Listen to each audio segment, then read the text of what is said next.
On a cold, lonely night, 6-year-old girl named Josie sings a soft lullaby under the dim lights of a city park, her tiny voice carrying a melody of loss and longing. But when a lost boy named Asher stumbles into her world, she finds herself, offering comfort she never thought she had left.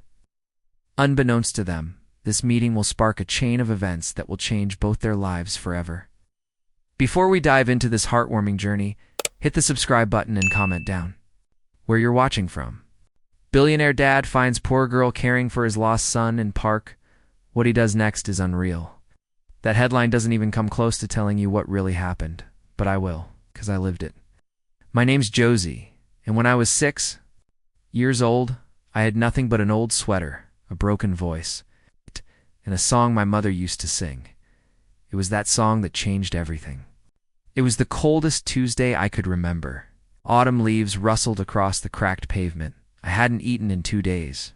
My stomach felt like it was folding in on itself, and the chill in the air made my fingers stiff. But I wasn't crying. I had stopped doing that a long time ago. I'd lost my mother to pneumonia the year before. She was all I had. After her funeral, her husband, my stepfather, turned cold, the kind of cold that seeps into your bones. He stopped packing me lunch, stopped picking me up from school, stopped seeing me as a child at all. Eventually, he stopped coming home. One day, I came back to find the locks changed. That was it. I was 6 years old and on my own. I found a place near an old park downtown. Swings creaked like tired ghosts. The seesaw was permanently tilted, and the slide had rusted over. But no one bothered me there. It was quiet, forgotten, just like me. That day I sat on a bench, hugging my knees. That's when I heard the sound of crying. Not far from me, a little boy maybe my age, maybe younger, sat on the edge of the sandbox, his fancy shoes covered in dust. His hair was neat, his coat expensive, but his cheeks were streaked with tears. He held a worn-out giraffe plush close to his chest. "Are you okay?" I asked. He sniffled, barely lifting his eyes. "I lost my daddy." I didn't know what to say to that. I'd lost mine too, in a different way. So I sat beside him, quietly then, without thinking. I started humming the lullaby my mom used to sing. Softly, just enough for him to hear. "Sleep now, little star, though the world feels far, I'll be here through night, till the morning light." His sobbing slowed. His head leaned on my shoulder. That's how Harrison Albarn found us. His black dress shoes crunched over the gravel path as he ran into the clearing. "Asher." The boy beside me shot up. "Daddy." He bolted to the man who knelt down and scooped him up, holding him so tightly you'd think he might disappear again. And then Harrison's eyes met mine. I froze. He was tall, sharply dressed, and looked like the kind of man who'd never been cold or hungry a day in his life. But his expression wasn't angry, it was soft. It's confused, but kind. "Did you stay with him?" he asked. I nodded slowly. "Are you here alone?" Another nod. Crouched down, holding Asher close. "What's your name?" "Josie."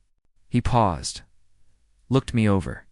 My dirty sleeves, my scuffed shoes, my thin frame. "Are you hungry, Josie?"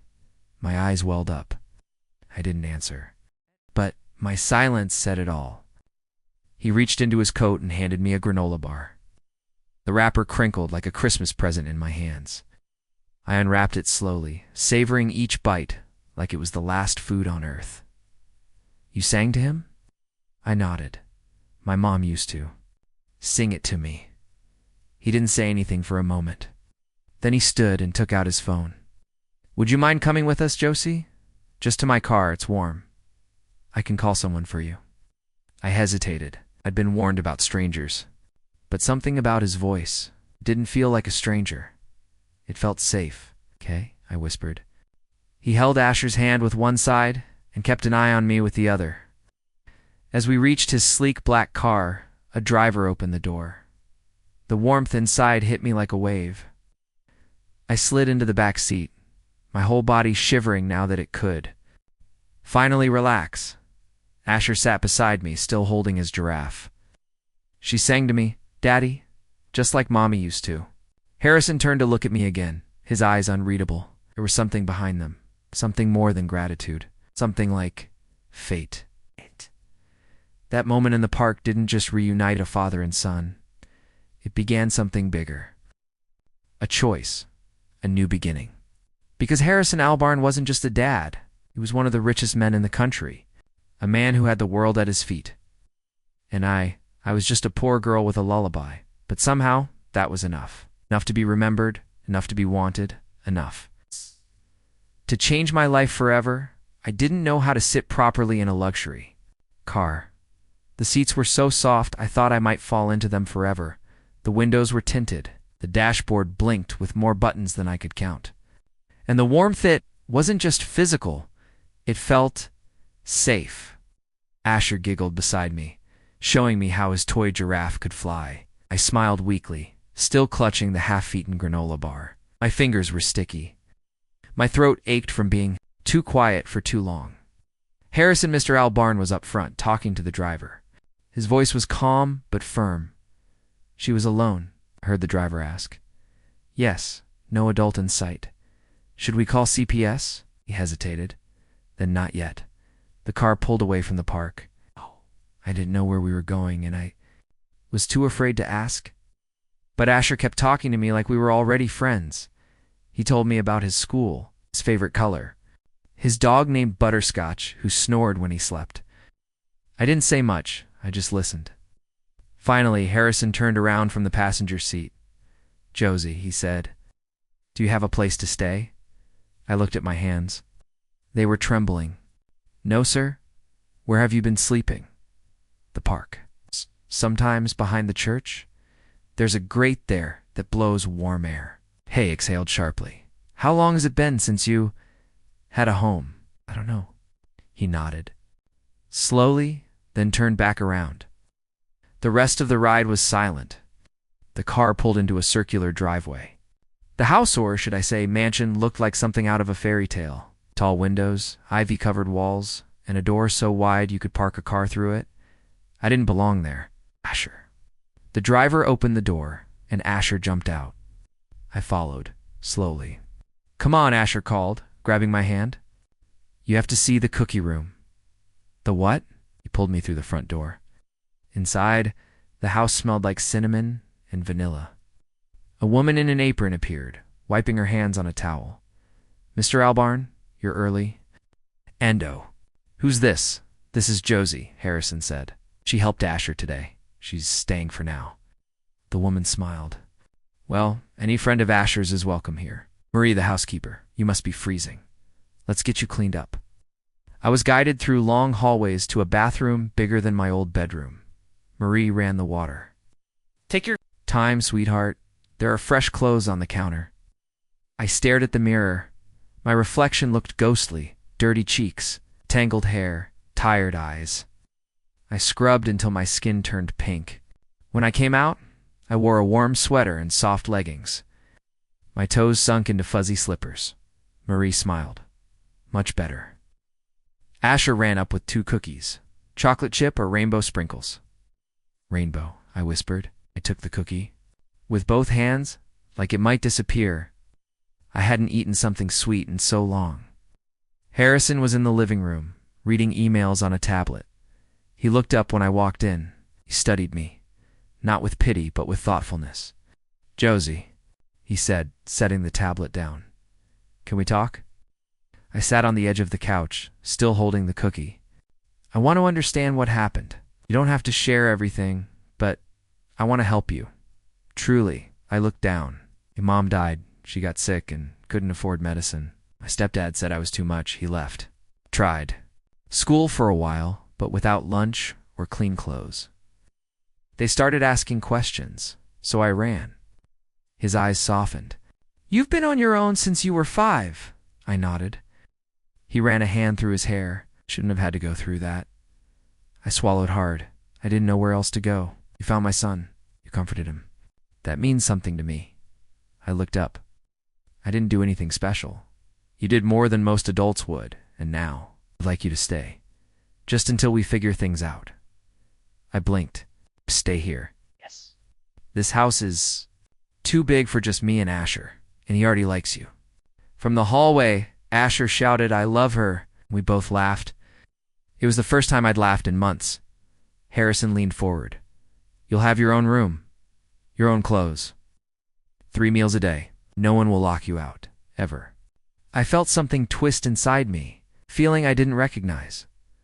Hope, the room Marie brought me to, was painted soft blue, with a bed that looked like it belonged to a princess. There were plush pillows, fairy lights, and a teddy bear sitting in the middle. I didn't sleep in it that night. I sat on the floor, curled up by the radiator. Old habits die hard. In the morning, Marie found me and gently tucked me into the bed, whispering, "It's okay to feel safe now." Days turned into weeks. I began to speak more, eat more, laugh more. Asher and I became inseparable. We played in the garden, painted with our fingers, made pillow forts that took over the living room. Harrison worked a lot, but when he was home, he was present. He'd read to us, cook on Sundays, teach Asher chess, and let me win on purpose. But there were moments when I caught him staring at me like he was trying to figure something out, like he was seeing someone else. One night I heard him talking on the phone. "She's bright, independent, emotionally intelligent. She's been through hell, but she's still kind." A pause. "Yes, I'm considering guardianship." I held my breath. Guardianship. Was that possible? Could someone like me really be wanted? I returned to my room and lay awake. In the dark, I whispered to myself the lullaby again. "Sleep now, little star, though the world feels far." And I knew then my life would never be the same. Not because I was lucky, but because someone had finally seen me. It wasn't long before I realized that having a roof over your head didn't automatically mean the storms in your mind would stop raging. I had everything now: warm clothes, a soft bed, food that didn't come from a trash can. But the nights were still hard. My dreams were filled with echoes of the past. Mom's voice coughing in the dark. The sound of the door slamming as my stepfather left for good.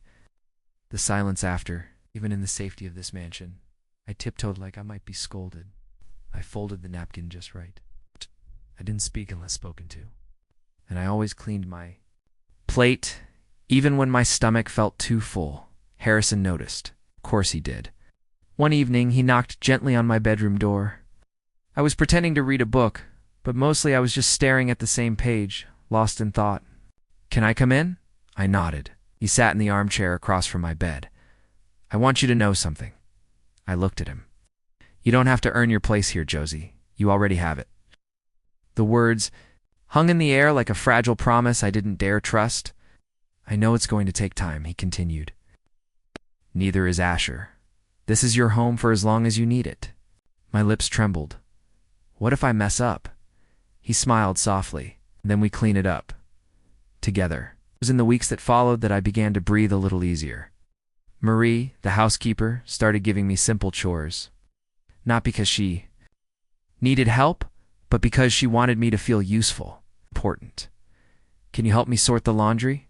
she asked one morning. "You'd be surprised how often Mr. Albarn turns white shirts pink." I giggled.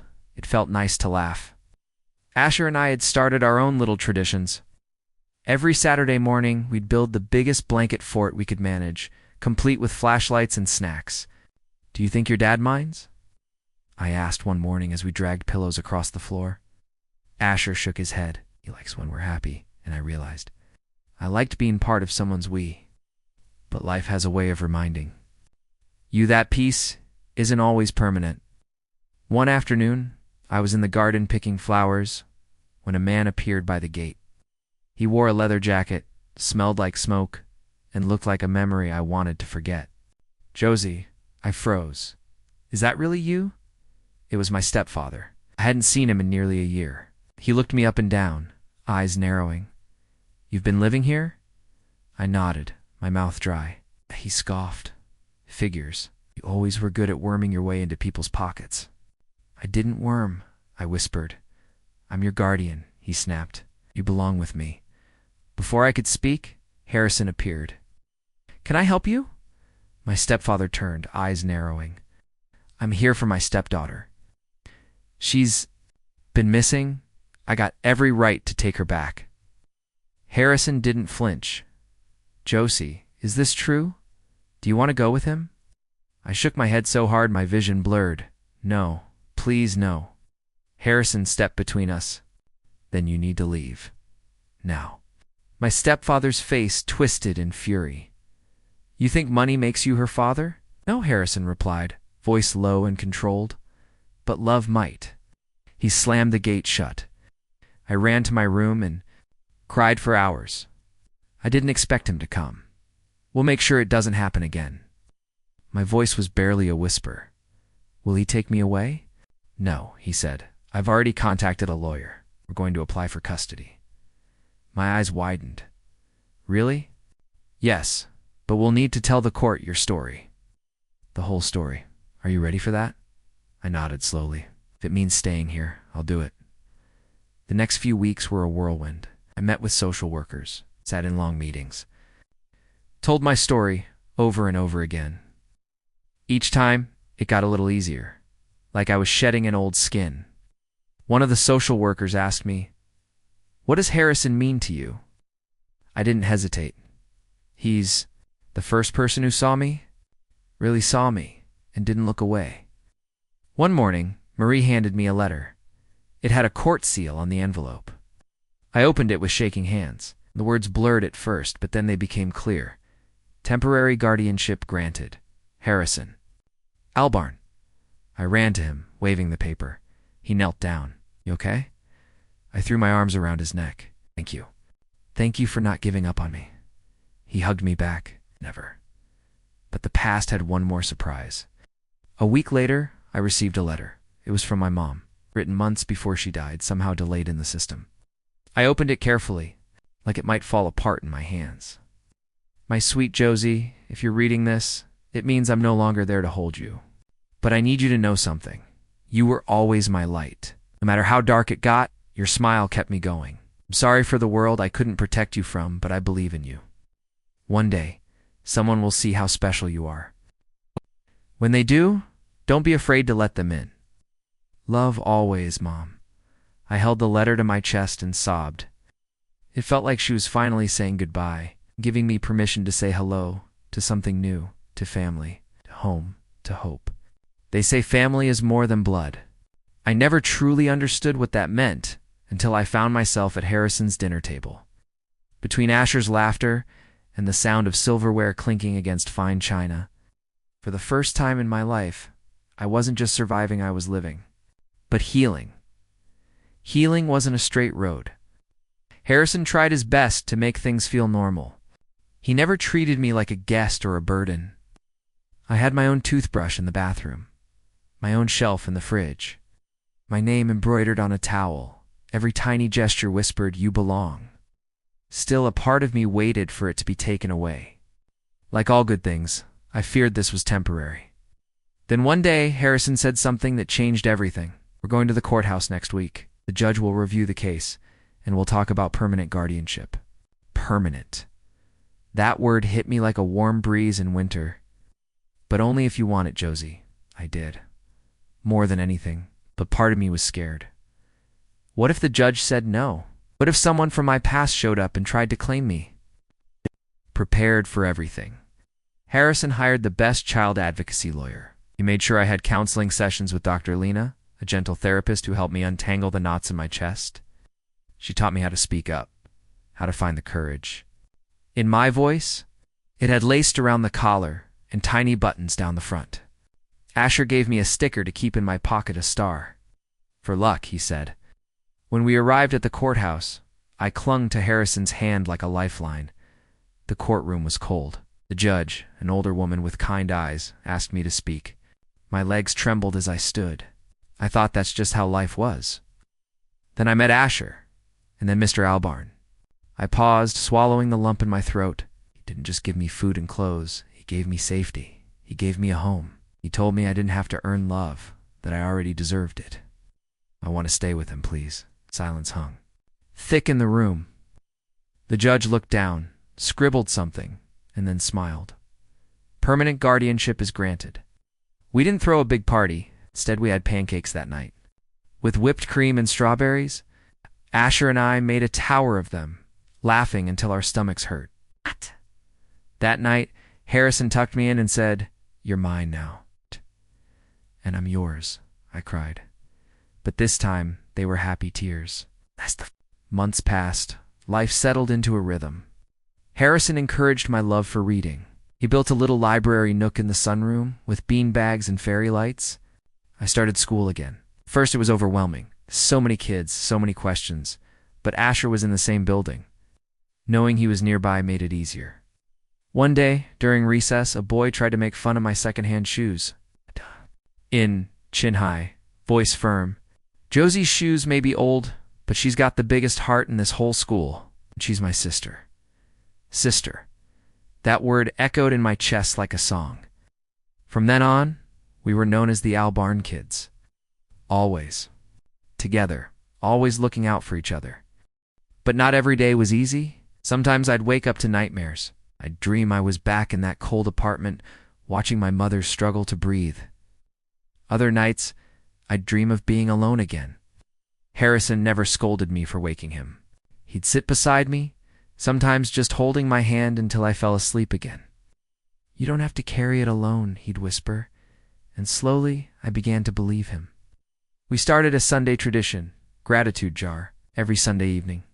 We'd each write one thing we were thankful for and drop it into the jar. One week I wrote, "I'm thankful I was found." Asher's note read, "I'm thankful Josie sings me lullabies." Harrison wrote, "I'm thankful for second chances." I asked him once what he meant. Look thoughtful. I wasn't always this present. I used to drown in my work. I missed some of Asher's earliest moments, but finding you in that park reminded me of what matters most. We visited Mom's grave on a warm spring day. I held a bouquet of leather ones she loved. I stood in front of the stone, the breeze dancing through the grass. "Hi, Mom," I whispered. "I made it. I'm safe now. I'm loved, just like you always wanted." I felt something shift inside me, like I was finally letting go of the pain and making space for joy. One evening, Harrison called us into the living room. He held out 2 matching lockets. Inside mine was a photo of me, Harrison, and Asher, all smiling. "I want you to wear this," he said, "not just as a symbol of our family, but as a reminder that love finds us even in the most unexpected places." I clutched it tightly. Love had found me, in a park, through a song, in a moment of brokenness. And now I had a family, a real one. Not perfect, not without challenges, but chosen, cherished. Mine, they say, the past doesn't knock, it barges in when you least expect it. And in our case, it came crashing in just as we were beginning to feel whole. It was a Tuesday afternoon. The sun was out. The air smelled like fresh bread from the bakery down the street. Harrison had just picked Asher and me up from school. We were laughing about a joke Asher made, something silly involving pudding and superheroes. When we pulled into the driveway, a black sedan was already parked out front. A man in a rumpled suit leaned against it, flipping through a folder. "Can I help you?" Harrison asked, stepping out of the car. The man looked up. His eyes were cold, calculating. "Mr. Albarn, I'm Andrew Lyle, from Child Protective Services." I froze. My pulse quickened. Harrison gently pushed me and Asher behind him. "Is there a problem?" "We received a report about a minor currently residing here under informal care. Josie." He looked at me now. "We have questions." That night, the warmth in our home was replaced with worry. Essen made calls. Legal teams got involved. I sat curled on the couch, hugging a pillow like it was the only solid thing in the world. "I don't want to go," I whispered. "Please don't let them take me." Harrison knelt in front of me. "No one's taking you, Josie. I promise you that." But promises couldn't silence the fear in my chest. The next morning, we were summoned to the CPS office. Inside the sterile, gray building, I was separated from Harrison and taken into a room with Andrew and another woman named Clara. She tried to smile. He didn't bother. They asked questions about where I came from, who had taken care of me, how long I'd known Harrison. Answered each one carefully, trying not to shake. Then Clara leaned in. "We received a call from someone claiming to be a relative. Your stepfather. My heart dropped. No, no, he says you belong with him, that he's your guardian. Tears pricked my eyes. He left me, I whispered. He told me I was nothing. He's lying. Clara looked at Andrew. He scribbled something on his pad. We'll investigate further. Back home, I was silent. Asher tried to cheer me up with his silly voices and cartoons, but I couldn't smile. Not this time. Harrison sat beside me. Tell me everything, Josie. So I did. Every detail. Every night I spent alone. Every time my stepfather cursed me or pushed me away. The time he locked the fridge and told me to earn my place. I was just a kid. I choked out. Didn't do anything wrong. Harrison didn't speak. But his hand clenched so tightly the veins stood out. We're fighting this, he said finally. He doesn't get to just show up and pretend to be a father. The next few days were a blur of court filings, affidavits, and interviews. Harrison's legal team moved quickly. They gathered witness statements. Teachers, neighbors, even the grocery clerk who remembered seeing me with bruises. We had evidence. But so did my stepfather. A forged letter from a social worker claiming he'd reported me missing. Old photos of us at family events, all smiles and lies. The hearing was set. 1 week. In that week, our home changed. It became a place of tension. Harrison paced the hallways at night. Asher clung to me, asking if I'd still be his sister. I'm not going anywhere, I told him, no matter what. But deep down, I didn't know. One night I found Harrison in his study, staring at an old photo of his wife. She'd know what to say, he murmured. I sat beside him. You're doing everything right. He looked at me with tired eyes. I just want to protect you. But the system, it doesn't always do what's right. I nodded. I knew that all too well. The day of the hearing arrived. The courtroom was packed. Reporters, advocates, curious onlookers. My stepfather sat across the aisle, smug and confident. His lawyer was sharp-tongued and cruel. When I took the stand, my voice trembled. He never wanted me. He told me I was worthless. I ran away because I was scared, because I was hungry. I found Mr. Albarn and Asher in the park, and for the first time, I felt safe. The lawyer scoffed. Isn't it true that you approached the boy, that you lured him in, comforted him? I said, louder now. He was crying. I sang to him. I didn't lure him, I helped him. Harrison took the stand next. She didn't ask for anything. Not money, not favors. She just wanted to feel safe. Any decent human would have done what I did, but I didn't just take her. Eni chose her. His voice cracked. She became my daughter the moment she trusted me with her story. Silence. The judge asked for a recess. We waited, on a cold bench, holding hands, praying. When the judge returned, she looked at us for a long time. Custody will remain with Mr. Harrison Albarn. The court finds the biological guardian unfit. Relief. Pure, overwhelming relief. The room erupted. Asher ran to me. Harrison wrapped us both in his arms. We did it, I whispered. I know. Harrison said. You did it. That night, we lit candles. Not for celebration, but for closure. We sat on the back porch, the stars twinkling above. I'm not afraid anymore, I said. Good, Harrison replied. Because your story isn't over. It's just beginning, and he was right. Shadows had returned, but we faced them, together as a family. It's strange how quickly life can change from dim alleyways and cold park benches to warm kitchens and bedtime stories. But no.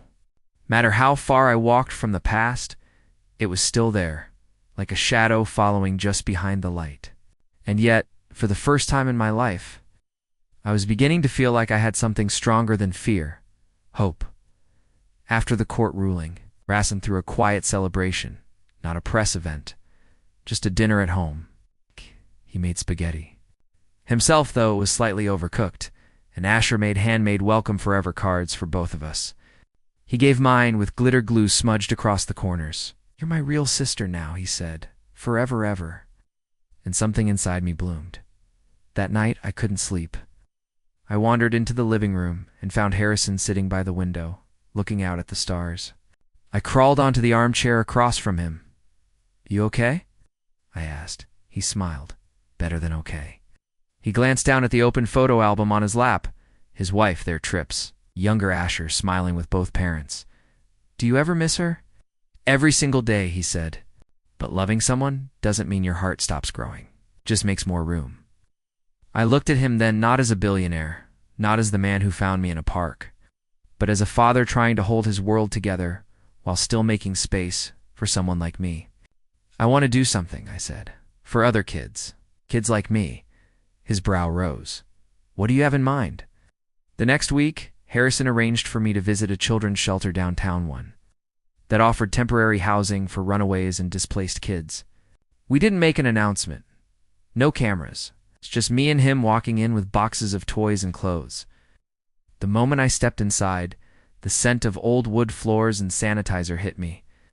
But more than that, the silence, the kind of quiet that didn't come from peace, but from sadness. The first kid I met was named Bree. She was 7 and refused to speak. But I noticed she kept staring at the bracelet on my wrist, the same one my mom gave me before she passed. I took it off and gently placed it in her hand. I know how hard it is, I said. But you're not alone anymore. She didn't speak, but her eyes softened. She didn't have to say anything. That moment changed me.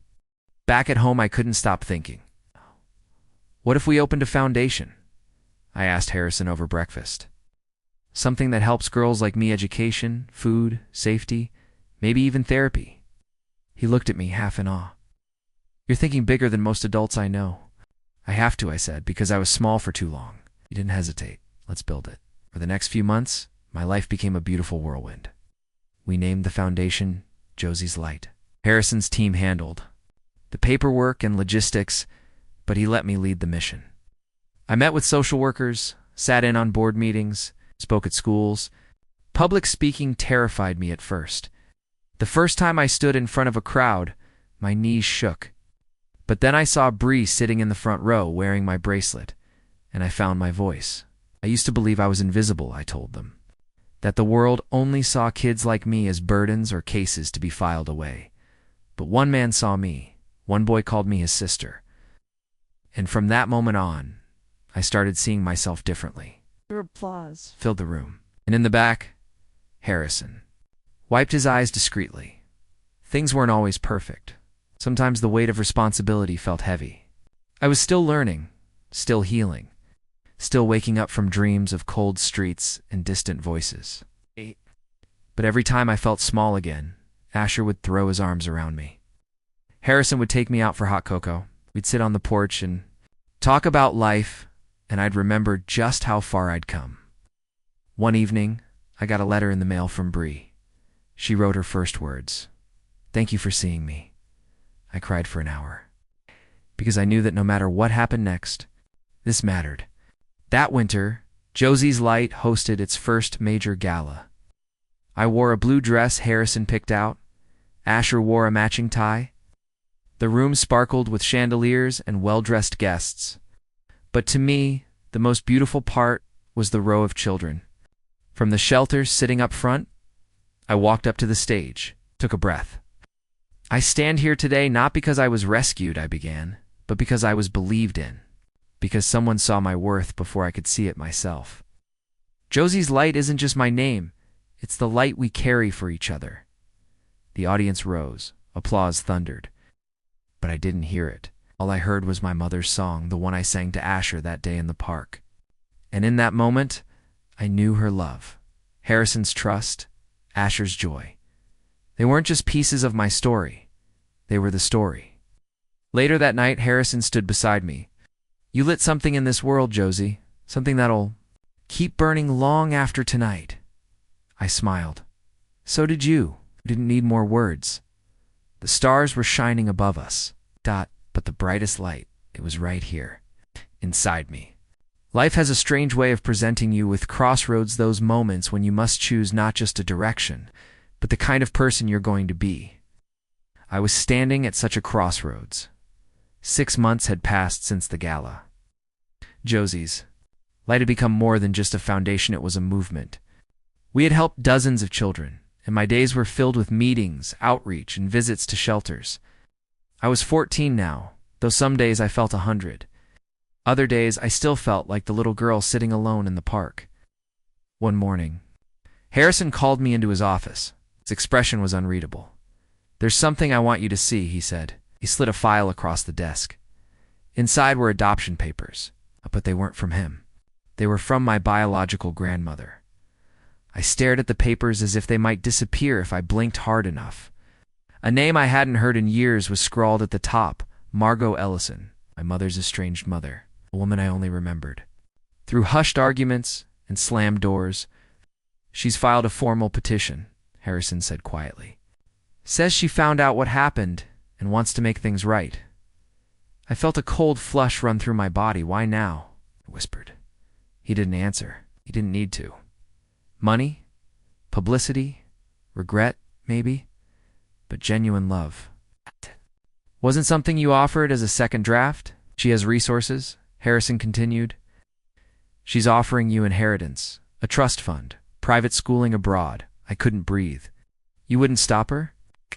His jaw tightened, but his eyes remained soft. "I promise never to own your choices, Josie. That includes this one." Spent the next few days walking through the house like a ghost. Every corner, every picture on the wall, every laugh shared over dinner, it all felt suddenly fragile. Asher was the only one who didn't treat me differently. Followed me into the backyard one evening. "Are you leaving?" he asked simply. "I don't know," I said. He nodded, pulling out a tiny toy from his piccata, plastic lion with a chipped ear. "This is the first toy you ever gave me," he said. "You said it was brave like me. If you go, I want you to take it. For courage." I held it in my palm, the memory of that day rushing back. I had given it to him in the park when he was crying, and I had nothing else to give. I started to cry. "I don't want to." "Go, then stay." "It's not that simple, Ash," he frowned. "It should be." Harrison offered to drive me to the courthouse to meet Margot. I agreed.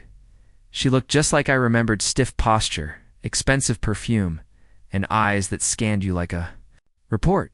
"You've grown," she said, almost surprised. I didn't reply. She launched into a speech about legacy, how she regretted the estrangement with my mother, how she wanted to honor her memory by giving me the life I deserved. "Boarding school in Switzerland," she added. "You'd have access to the best tutors, and eventually your inheritance." I felt like I was being sold. She showed me pictures of estates, brochures from elite academies, promises of privilege wrapped in cold, sterile words. "Do you love me?" I asked suddenly. She paused. "I want what's best for you." "That's not what I asked." Silence. I stood. Goodbye, Margot." She didn't follow me. Outside, Harrison waited beside the car. He didn't ask anything.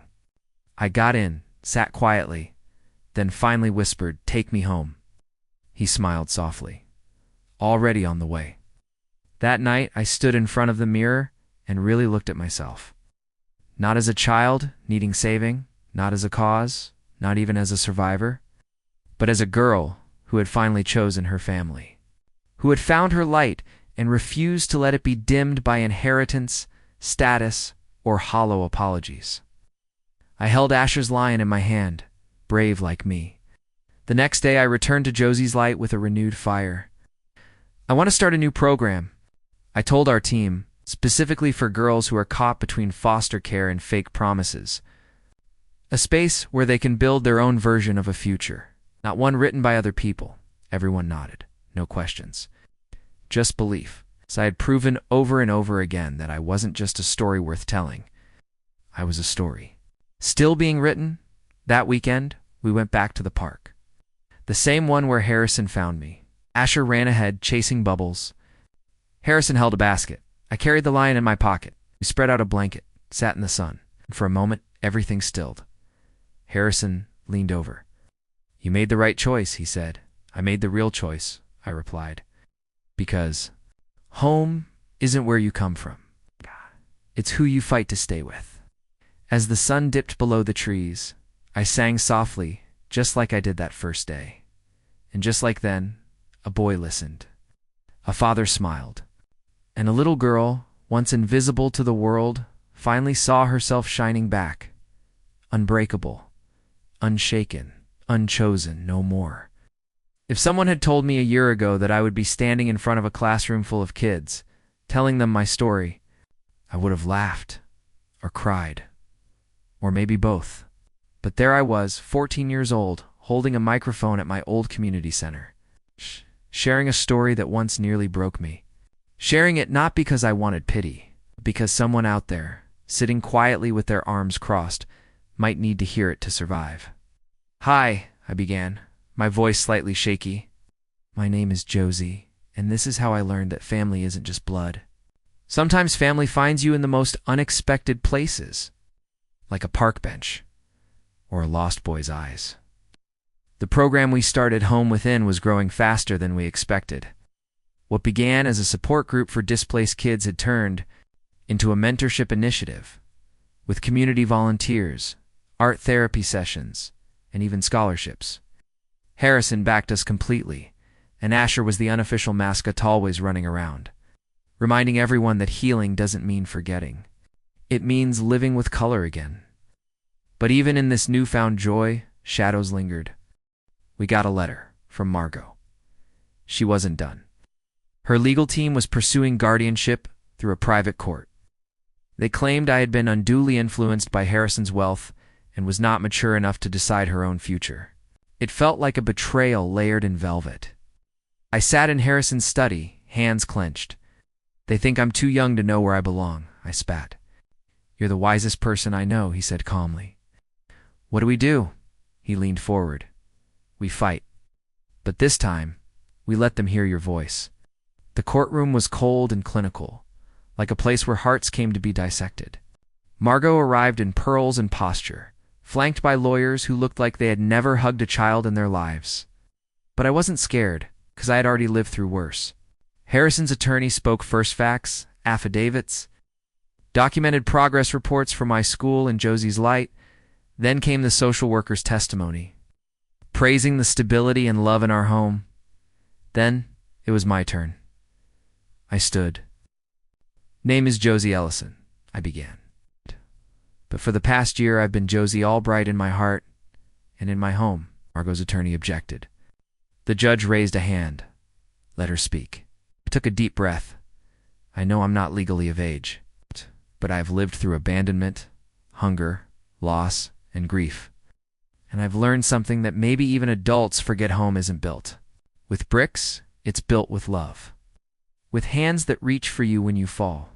With someone who tucks you in and doesn't vanish in the morning." The room was silent. Tears welled up in Harrison's eyes. I turned to the judge. "I am not asking for protection. I'm asking for recognition that the family I chose is mine." It took weeks, but the decision came. Guardianship permanently granted to Harrison Albright. I screamed when I read it, not because I had won something, but because I was no longer in limbo. I was home. We celebrated quietly, pizza in the backyard, fireflies dancing in the warm night air. Asher gifted me a drawing he made, our family holding hands beneath a tree labeled forever. I hung it in my room. The next morning, I woke to find a letter under my door. It was from Harrison. "Josie, you once gave a boy a lion and told him to be brave. You have no idea how brave you've been. You brought light into our lives. You reminded me what it meant to live for someone else. Today I filed the paperwork. You're now officially Josie Albright. Welcome home, Dad." I wept. Not from sadness, but from being seen. Finally, the girl who once felt invisible had found a place to belong. Months passed. School projects. Laughter. We traveled together, presented Josie's light at conferences, and even opened a second center. But one moment remained most precious. It was just the three of us, Harrison, Asher, and me. Sitting on the same park bench where everything began, Asher laid his head on my shoulder. "Remember when you sang to me?" I nodded. "Sing it again," he whispered. So I did. Softly, the lullaby my mother once sang to me, a song of hope, of staying, of rising, even in darkness. As I sang, Harrison wrapped his arms around us, and for the first time in my life, I believed and not just hoped, but truly believed that I was safe, that I was loved, that I was finally home. Some moments don't feel real until they're over, until you step back, breathe in, and realize you've made it. You're no longer surviving, you're living. That's how the morning felt. The sun streamed in through the windows, bathing everything in golden light. The scent of cinnamon rolls drifted from the kitchen, and I could hear Asher giggling at something on the TV. Harrison was humming. He always hummed when he was truly at peace. And I just stood there for a moment, letting it sink in. This was my life now. No more alleyways, no more hiding in parks, no more wondering if I'd eat that day. Just love, just belonging, just home. The adoption ceremony was held in the judge's private chambers by request. Not because it needed to be private, but because it needed to be sacred. Harrison wore a gray suit. I wore the same lavender dress I had once borrowed for a school presentation. Asher wore his lion pin and kept whispering, "We're making it official." The judge smiled kindly at us. "Josie, do you understand the responsibilities and rights that come with being legally adopted?" "I do." "And Harrison Albright, do you acknowledge Josie as your daughter in every sense of the word?" He looked at me, eyes brimming. "I already do, with everything I am." The gavel came down with a gentle knock. Then I declare, this adoption complete. Just like that, the chapter of almost was closed. I wasn't an almost daughter anymore. I was his. Forever. The story didn't end there. It never really ends, does it? Because life isn't just about where you've been. It's about what you do next. Josie's light became a foundation. We opened centers in cities where kids like me could walk in without shame and walk out with hope. I started speaking sometimes to schools, sometimes to lawmakers, sometimes just to one person who needed to know that someone like them had made it out. Harrison never missed a speech. Asher grew up fast, still curious, still kind. Still, the boy who trusted a stranger in a park. We had our traditions. Every Sunday we'd go back to that bench. Sometimes we talked. Sometimes we didn't, but we always remembered, because that bench, that moment, that lullaby, changed everything. Years later, as I stood on a stage at a national conference about child welfare, I ended my speech the same way I always did. Family isn't just about who raised you. It's about who showed up when the world didn't. It's about who stayed when you had nothing to offer. Who held you without needing you to be perfect. I paused. And if you're still searching for that kind of love, don't give up. Because sometimes the people who are meant to love you are the ones you haven't met yet. Sometimes forever starts in the most unexpected places. Like a park. Like a song. The arms of a stranger who chooses to stay. Back home I tucked Asher's lion into a keepsake box. He was older now, too old for stuffed animals, or so he said, but I kept it, because it reminded me of the day we found each other. That night, as we sat by the fire, Harrison handed me a small box. Inside was a necklace, a gold pendant shaped like a tiny bench, engraved underneath where it all began. I looked at him, and he smiled, no matter where life takes us. He said, "We'll always have that bench." I put it on. And for the first time in a long time, I didn't feel like I was carrying the weight of my past. I was wearing the symbol of my future. So here I am, telling this story, not because it's sad, but because it's true. Because somewhere out there, another little girl is sitting on a bench waiting for someone to notice her. And maybe, just maybe, this story will help someone see her. Because forever isn't a place. It's a promise. And mine started the day. A billionaire found his lost son in the park, chose to take me with him. Forever. The echoes of my words from that conference stage still lingered in my mind, softly reminding me of what I had once believed to be true. Family isn't just about who raised you. It's about who showed up when the world didn't. And I had found that truth etched into my life at every twist and turn in ways I never expected. That afternoon I sat at the window of our cozy home, the rain tapping gently against the glass, much like the moments of my life that had come and gone. The room was filled with the soft glow of the fireplace, a warmth that reached deep into my bones. Harrison was by my side, a gentle presence that had always been steady and unwavering. Asher, now taller, no longer the little boy I had once carried, in my arms was perched on the arm of the couch, his eyes flickering between his dad and me. Life had changed. The storms of the past had passed, leaving behind a new kind of peace. But even as the days grew quieter, I often found myself reflecting on the chaotic journey that had led me here, where it all began. I could still see that bench in my mind, the one where everything had shifted. It was no longer just a piece of wood in a park. It had become the center of my universe, the place where everything in my life had pivoted, where destiny had finally chosen me. The necklace Harrison had given me hung close to my heart. Its small gold pendant, a constant reminder of the promise we'd made that day, where it all began. We had both found each other that day, not by chance, but by fate. It wasn't about how we came together, but why. We had chosen each other with no strings attached, no expectations. Just love, and that love had become our anchor, our lifeline, as steady as the ground beneath us.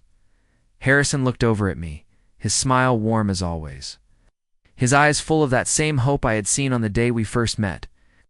I couldn't help but smile back, the weight of the past, no longer pressing on my chest. "It's been a long road," he said softly, his voice grounding me, "but I'm glad we're here." I nodded, my fingers absently tracing the gold pendant around my neck. "I am too." The weight of the past, I thought, was something we both carried, but we carried it differently now. We had made it through the battles, the dark days, the doubts. Our relationship wasn't perfect, no relationship ever is, but it was ours, and that was all we needed. Asher looked up from his phone, his face lighting up with a mischievous grin. "You two are so cheesy." Harrison chuckled, his laughter so genuine that it made the whole room feel lighter. "Your mother and I just love each other, son. Deal with it." "Ah!" Dad Asher groaned, but his grin betrayed his words. He was growing up, but deep down, I knew he'd always be that little boy who had wrapped his arms around me on that fateful day in the park, the boy who had reminded me of the love I had longed for, the love that had been waiting for me even if I hadn't known it yet. It had been a rough road to get here. The years between the park bench and now were full of uncertainty, struggle, and healing. But there was also growth. It was love, real and raw, that had unfolded like a flower in the warmth of new beginnings. I had always believed in the power of second chances. I believed that no matter what had happened before, we had the ability to shape the future, to decide what kind of legacy we wanted to leave behind. And now, as I looked at Harrison and Asher, I realized I had built something that I could be proud of. It wasn't just a family, it was a foundation, built on resilience, trust, and an unshakable bond. But not everyone was as lucky as I was. I had learned that lesson all too well during the years when I had felt alone. I knew what it was like to be the girl sitting on the bench, waiting for someone to notice her, for someone to choose her. And even though my story had a happy ending, there were still so many others out there whose stories were just beginning, or worse, still waiting to be written. And that was why I had chosen to speak up, to share my story with the world. Not just as a reminder of how far we had come, but as a beacon of hope for the ones who were still waiting. For the kids in foster care, for the ones who had been abandoned, for the ones who felt like they didn't belong. My words were a promise to them. "Sometimes," I said, lifting my eyes to the ceiling, my voice soft but sure. "Forever starts in the most unexpected places, like a park, like a song. It's like the arms of a stranger who chooses to stay." Was the same sentiment I had shared countless times before, but it never felt any less true. Because somewhere out there, in a park or in a hospital or a foster home, there was another little girl, just like I had been. She was sitting alone, waiting for someone to notice her, to choose her. And maybe, just maybe, my words would be the ones to help someone see her, to choose her. "I'm proud of you," Harrison said, interrupting my thoughts, his voice filled with pride. "You've come so far, and you've made such a difference." Looked over at him, my heart swelling with gratitude. "We've come far," I corrected. "It's not just me. It's all of us. We did this together. Together, he echoed, his eyes never leaving mine. I could feel the love in his gaze, the same love that had carried me through the darkest days. It wasn't just about the big moments, it was about the small ones. The quiet mornings over coffee, the evening walks when everything felt just right. The shared glances across a crowded room. Those were the moments that truly defined us, that proved we were in this for the long haul. The days when the world tried to break me. I had been lucky enough to find people who cared, who showed up when I needed them most. And that was the foundation of my strength. Do you remember? I said suddenly, when you first found me in the park, when you thought I was someone else. Harrison smiled, his eyes filled with nostalgia. I remember. I thought you were someone else, but in the end it didn't matter. We're exactly who I needed. I reached over and took his hand, squeezing it tightly. And I needed you. Asher rolled his eyes but couldn't suppress the smile that tugged at the corners of his lips. Okay, enough with the mushy stuff. We laughed together, the sound filling the room like a song. I glanced down at the pendant again, at the small, simple bench, the symbol of where it all began. Sometimes, I whispered mostly to myself, forever starts in the most unexpected places, and it can happen in the blink of an eye. And with that, I knew that no matter where life took us, we would always have that bench, that moment, and the promise of a future that was built on love and second chances. As the fire crackled softly in the background, I leaned back, allowing myself to fully embrace the quiet peace that had settled over me. This was my forever, and it had started. The day a billionaire found his lost son in the park and chose to take me with him forever, and it was just the beginning. Years had passed since that day in the park, and as I sat beside Harrison, watching the flames flicker and dance in the fireplace, I couldn't help but think of how far we had come. The house around us, full of warmth and laughter, was a testament to the love we had built. The same love that had once felt like an impossible dream, too fragile to believe in. But here we were together, and though our journey had been long and fraught with challenges, it had also been filled with moments that would last a lifetime. I couldn't help but think back to all those early days, when it had felt like we were stumbling through the dark, not knowing if we would ever find our way. But somehow, we had. And now, as I looked at my family, I realized that the darkness had only made the light brighter. Every scar, every tear, every struggle had brought us closer to this moment. Harrison reached for my hand, his fingers wrapping around mine as if to anchor me to the present. "What's on your mind?" he asked, his voice soft and knowing. "I was just thinking about how much things have changed," I said quietly. "How much we've changed," he smiled, the lines around his eyes deepening. "We've grown, learned, and we've built something real, something that's ours." I nodded, my heart full as I looked at the life we had made together. Asher, now older and more independent, was in his room studying for his upcoming exams. It was hard, too. Believe that the boy who had once clung to me for dear life was now a young man, preparing to step into the world on his own. But no matter where he went, I knew he would carry with him the lessons of love, resilience, and the importance of choosing family. Harrison's words echoed in my mind. We've built something real. It wasn't perfect, but it was ours. And that was what mattered most. The road we had walked together had not been easy. There had been times when we were tested in ways that made us question everything we thought we knew about love, loyalty, and family. But every test, every trial, had only strengthened our bond. We had chosen each other time and time again, not because it was easy, but because it was worth it. I thought about Asher's future, about the decisions he would soon have to make, and I couldn't help but feel a sense of urgency. It was strange how quickly time passed. Just yesterday, he had been a toddler, and now here he was on the brink of adulthood. I wanted him to know that no matter where life took him, he would always have a place to come home to, that no matter what happened, he was loved. I turned to Harrison, my gaze locking with his.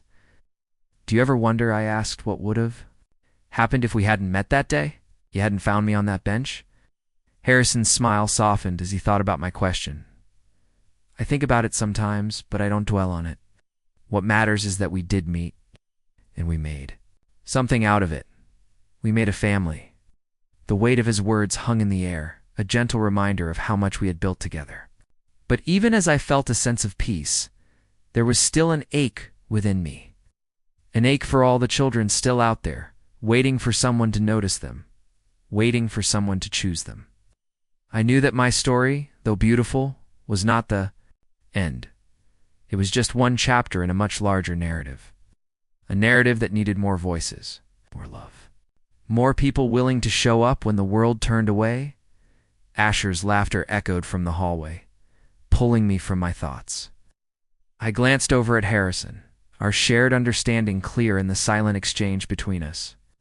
We both knew that our work was not done in the years since we had started the shelter. It helped countless children, many of whom had felt as lost and forgotten as I once had. And though the road had been long, the impact we had made was undeniable. But there were still so many more to reach, so many more to love. I leaned into Harrison, resting my head on his shoulder. "I think we need to do more," I said softly. Turned to face me, his brow furrowing slightly. "What do you mean?" "There's so much work left to do," I said, my voice growing stronger. "We've made a difference, but there are still kids out there who are waiting for someone to choose them. For someone to see them. We can't stop here. Not yet." Harrison was quiet for a moment, his thumb gently brushing across the back of my hand. Finally, he nodded. "You're right. We can't stop. Not now. Not when there's still more to be done." I smiled, feeling a surge of hope rise within me. The future was uncertain, but there was one thing I knew for sure. We were ready. We had faced the darkness and emerged stronger. Together, we would continue to build a world where every child, every person, had the chance to feel loved, to be seen, and to know that they mattered. "Forever isn't a place," I whispered, the words coming easily now.